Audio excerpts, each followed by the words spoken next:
नमस्कार बच्चों। आशा करता हूँ कि आप सभी लोग अच्छे से होंगे। आज हम लोग गंगा के अपवाह तंत्र ड्रेनेज सिस्टम की चर्चा करेंगे।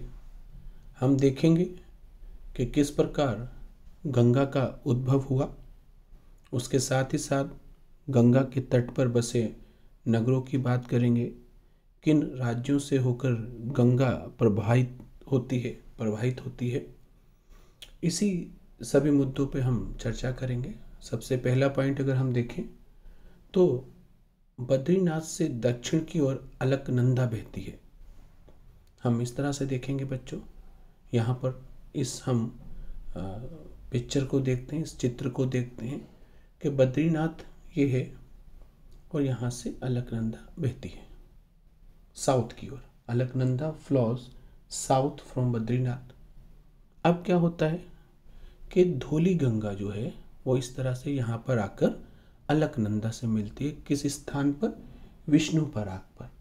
धौली गंगा मीट्स अलकनंदा एट विष्णु पराग। फिर आगे अलकनंदा बच्चों बहती है और उसके पश्चात नंदाकिनी यहाँ से आकर मिलती है नंद प्रयाग पर। उसके पश्चात अलकनंदा पिंडर नदी आकर मिलती है कर्णप्रयाग पर।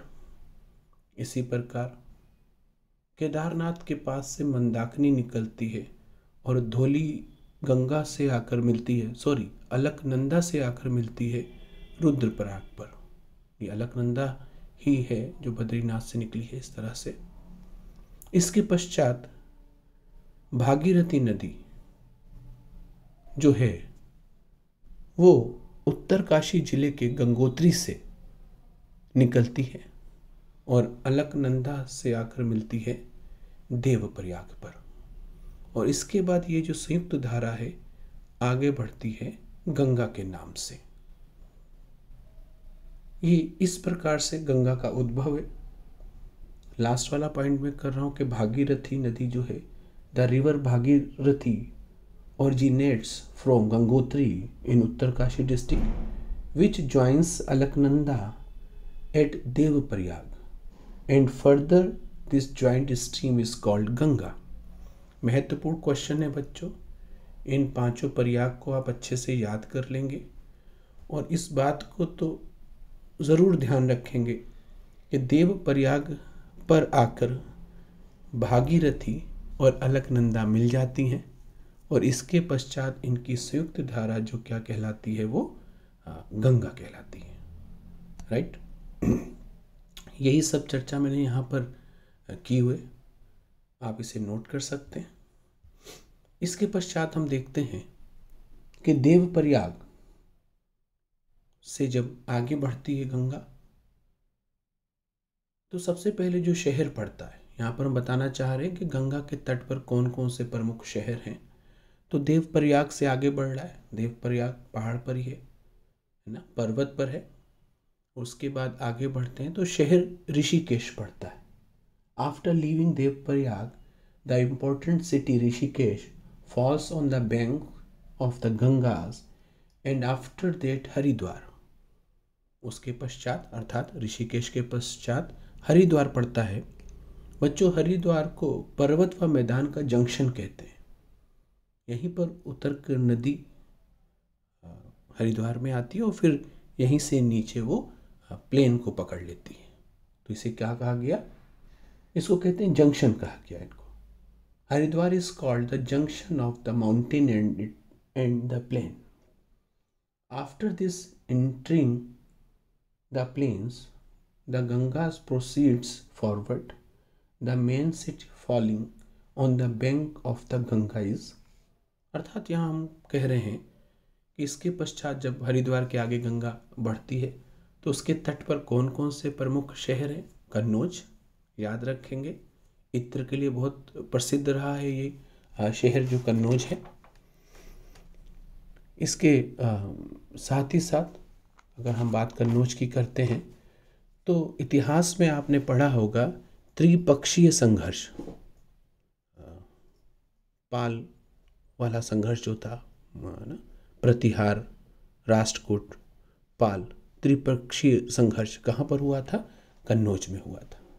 इसके पश्चात जो अगला शहर पड़ता है वो कानपुर पड़ता है।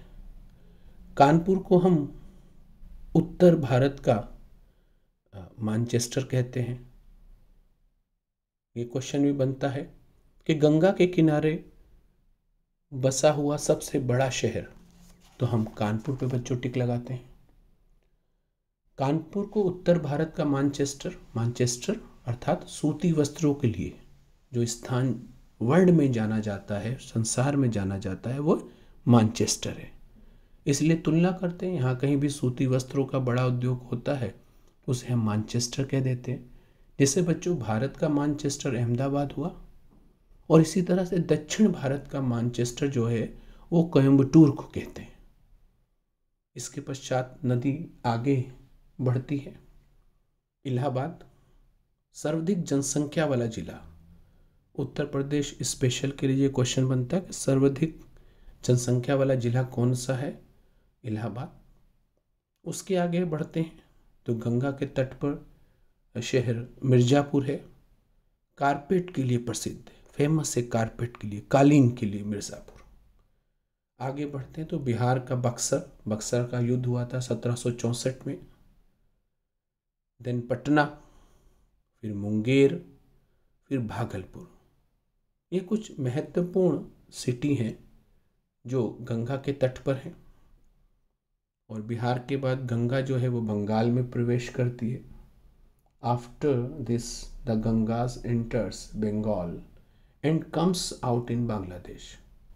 बंगाल के पश्चात बांग्लादेश से निकलती है, और बांग्लादेश में इस नदी को लोग पद्मा के नाम से जानते हैं। The citizens here known as Padma. बहुत बार क्वेश्चन आता है कि गंगा को बांग्लादेश में किस नाम से जाना जाता है? पद्मा के नाम से जाना जाता है। और पद्मा के रूप में आगे बढ़ते हुए गंगा बंगाल की खाड़ी में गिर जाती है। After this the Ganges falls into the Bay of Bengal. और गिरने से पहले फॉर्म करती है the Ganges delta before falling. गिरने से पहले एक बड़ा सा डेल्टा बनाती है गंगा, जिसे हम कहते हैं ब्रह्मपुत्र के साथ मिलकर। गंगा ब्रह्मपुत्र का डेल्टा विश्व का सबसे बड़ा डेल्टा है। डेल्टा क्षेत्र बहुत ही उपजाऊ क्षेत्र होता है बच्चों। मैं हमेशा चर्चा करता रहता हूँ क्लास में। यहाँ पर मैं बहुत सारी बेसिक इन्फॉर्मेशन दे रहा हूँ, परंतु मेंस के संदर्भ में जिस तरह से हम डिस्क्रिप्टिव एनालिसिस करते हैं वो हम क्लास में करते रहते हैं। यहाँ फिलहाल इन्फॉर्मेशन कि आपको जानकारी होनी चाहिए है क्या, और विस्तृत व्याख्या हम लोग क्लास में करेंगे। आगे हम देखते हैं, क्वेश्चन आता है गंगा कितने राज्यों से होकर, कितनी स्टेट से होकर गुजरती है, कितना कंट्री से होकर गुजरती है? तो 5 स्टेट एंड 2 कंट्री। 2 कंट्री तो समझ के भारत के सारे राज्यों से होकर गुजरी, और लास्ट में बांग्लादेश। 1971 में बच्चों बांग्लादेश बना था। उससे पहले इसका नाम पूर्वी पाकिस्तान था। जब देश आज़ाद हुआ ना बच्चों 1947 में, तो अंग्रेजों ने इस तरह से हिंदुस्तान को बांटा था कि 2 पाकिस्तान बन गए थे। एक पाकिस्तान जो आज भी है, और दूसरा ये बांग्लादेश जिसे हम कह रहे हैं ना, ये पहले पाकिस्तान ही था। 1971 में बना ये बांग्लादेश। तो भारत और बांग्लादेश 2 कंट्री हैं। और अगर स्टेट की हम बात करते हैं तो उत्तराखंड, उत्तर प्रदेश, बिहार, झारखंड और वेस्ट बंगाल। राइट। आगे हम देखते हैं बच्चों, हम ट्रिब्यूटरी की बात करेंगे, गंगा की सहायक नदियाँ। यहाँ पे आप अच्छे से समझ लेंगे कि सहायक नदी या ट्रिब्यूटरी कैसे कहते हैं। मुख्य नदी अगर ऐसे बह रही है तो इससे आकर जो नदी मिलती है ये उसकी सहायक नदियाँ हैं। अब इस तरह से देखते हैं, अगर नदी इस ओर बह रही है तो ऊपर और क्या है, हिमालय की रेंज है, तो हिमालय से होकर आने वाली नदी, या बच्चों इसी को हम कहते हैं ऊपर साइड की अगर हम बात करें तो क्या होगा, बायां हाथ, और नीचे क्या होगा, दायां हाथ। नीचे विंध्याचल पर्वत श्रेणी है, विंध्याचल से होकर या दाहिने हाथ से होकर बहने वाली सहायक नदी, ऊपर अर्थात हिमालय या बाएं हाथ से होकर बहने वाली नदी। इसमें अगर हम देखें तो बायां हाथ अर्थात ऊपर अर्थात हिमालय से जो नदी आती है रामगंगा। रामगंगा गंगा की सहायक नदी है।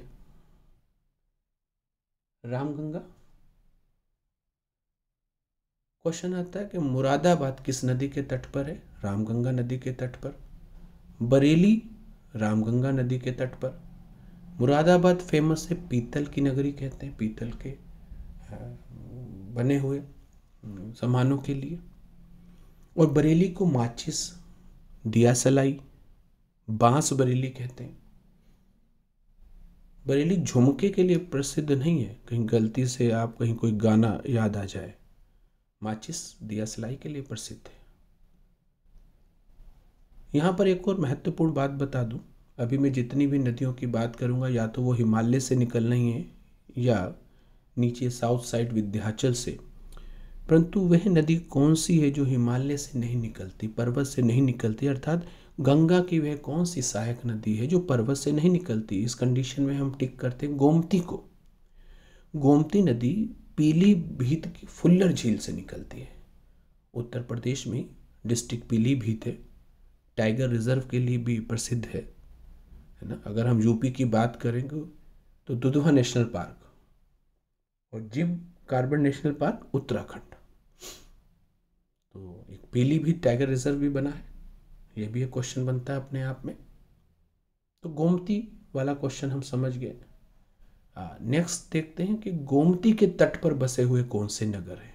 महत्वपूर्ण क्वेश्चन है, अच्छा टॉपिक है ये। गंगा का जो ड्रेनेज सिस्टम की अगर हम जो बात कर रहे हैं, महत्वपूर्ण सहायक नदियां भी हैं इसकी। जो गोमती के तट पर लखनऊ बसा है, सुल्तानपुर बसा है, जौनपुर। बहुत बार ये क्वेश्चन याद रखेंगे।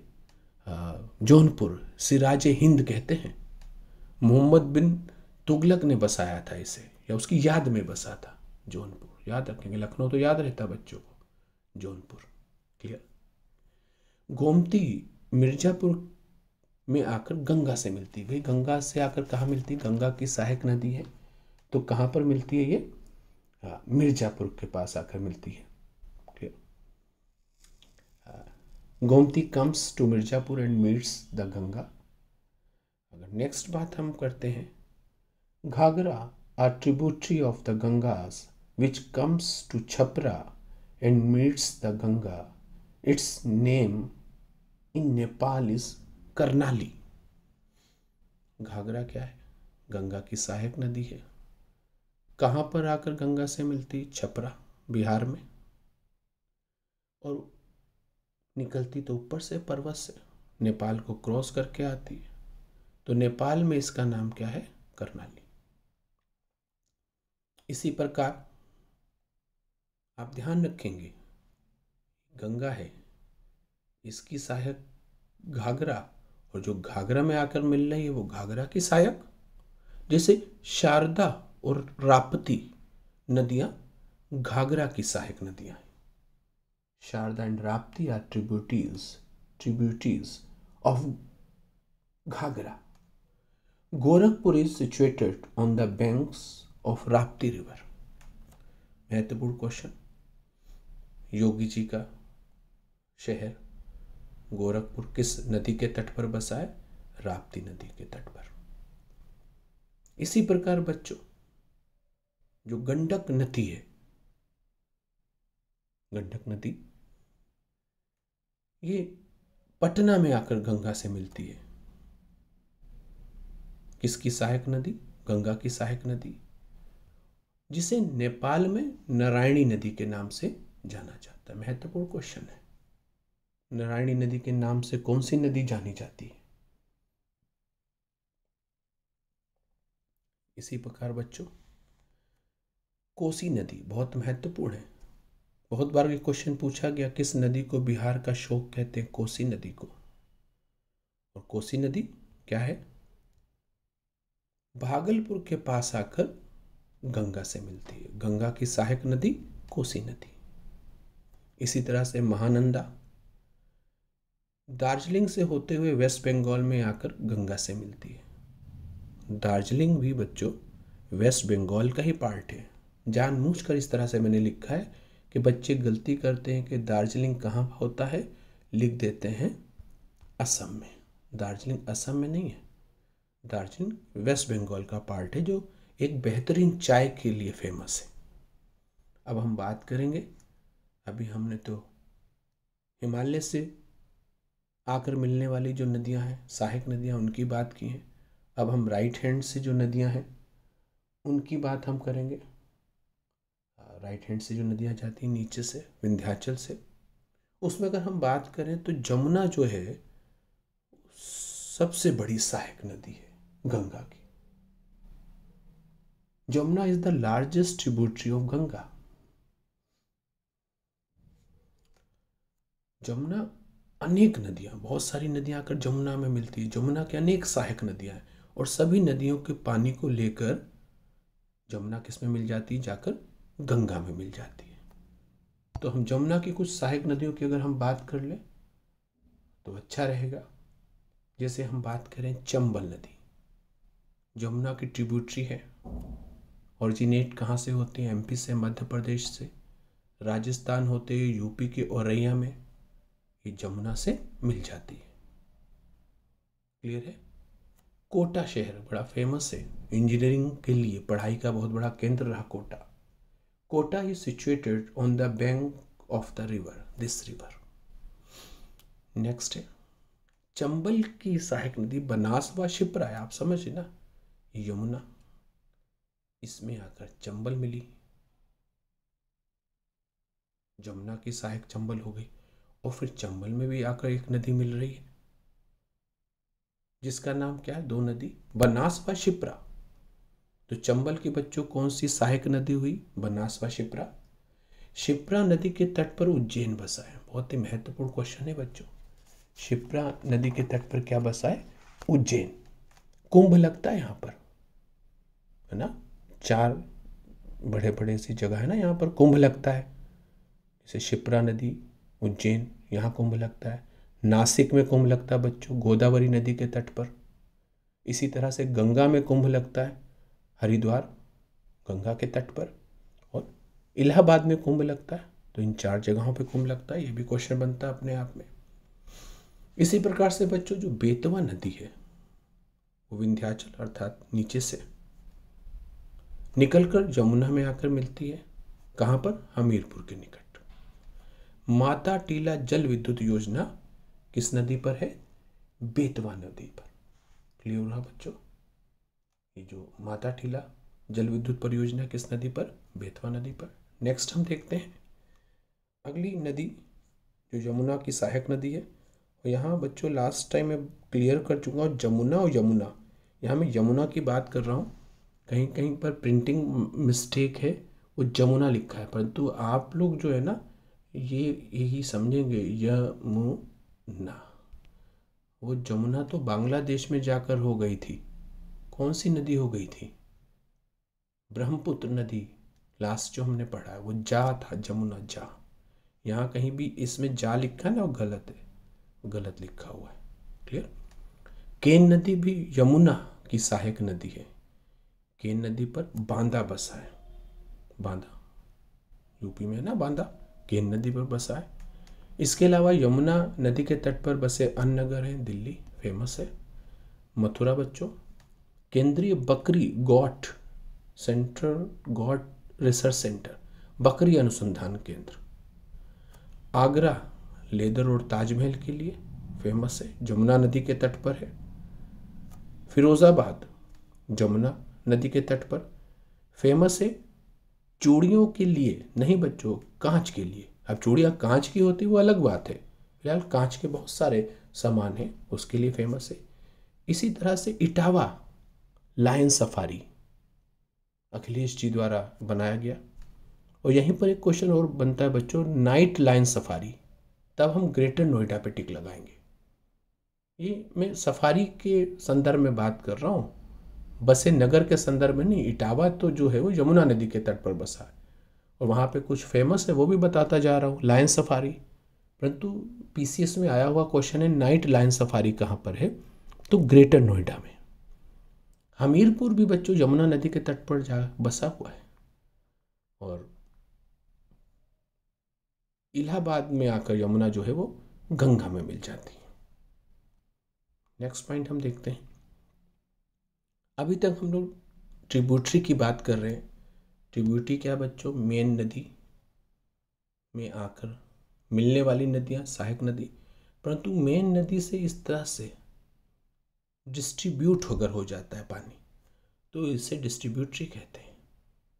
इस संदर्भ में हुगली जो है वो गंगा की डिस्ट्रीब्यूटरी है, ट्रिब्यूटरी नहीं है। समझ गया अब यहाँ पर मैंने किस तरह से बताया? हुगली के तट पर कलकत्ता बसा है और हुगली की सहायक नदी गंगा की डिस्ट्रीब्यूटरी हुगली, और हुगली में आकर मिली जो नदी उसे हम उसकी सहायक नदी कहते हैं, जिसका नाम है दामोदर। सारो, शोक कहते हैं, शोक सारो बोलते हैं। दामोदर नदी को बंगाल का शोक कहते हैं और दामोदर नदी छोटा नागपुर के पठार से निकलती है। यहीं पर एक महत्वपूर्ण नदी रह गया था बच्चों यमुना में कहने के लिए, ठीक है, याद रखेंगे। हिंडन नदी यमुना की सहायक नदी है, जिस पर बच्चों गाजियाबाद बसा हुआ। फेमस क्वेश्चन है, आप समझ सकते हैं। जेवर एयरपोर्ट की भी बहुत चर्चा हो रही है। और यूपी स्पेशल के लिए सबसे अधिक डेंसिटी वाला डिस्ट्रिक्ट जो है उत्तर प्रदेश का बच्चों, वो है गाजियाबाद, जनघनत्व वाला डिस्ट्रिक्ट। अच्छा क्वेश्चन है, महत्वपूर्ण क्वेश्चन है बच्चों। देख सकते हैं यहाँ पर किस तरह से गंगा रिवर की जो ट्रिब्यूटरी मैंने बताई है उसका चित्र है। आप समझ सकते हैं इसको देखकर अच्छे से। इसके साथ ही बच्चों ये टॉपिक समाप्त होता है और बहुत बहुत धन्यवाद, बहुत सारा थैंक्स। आपने इस वीडियो को देखा। बहुत सारा खुश रहें, बहुत सा आशीर्वाद मेरा है। खुश रहें और दूसरों को भी खुश रखें। नमस्कार।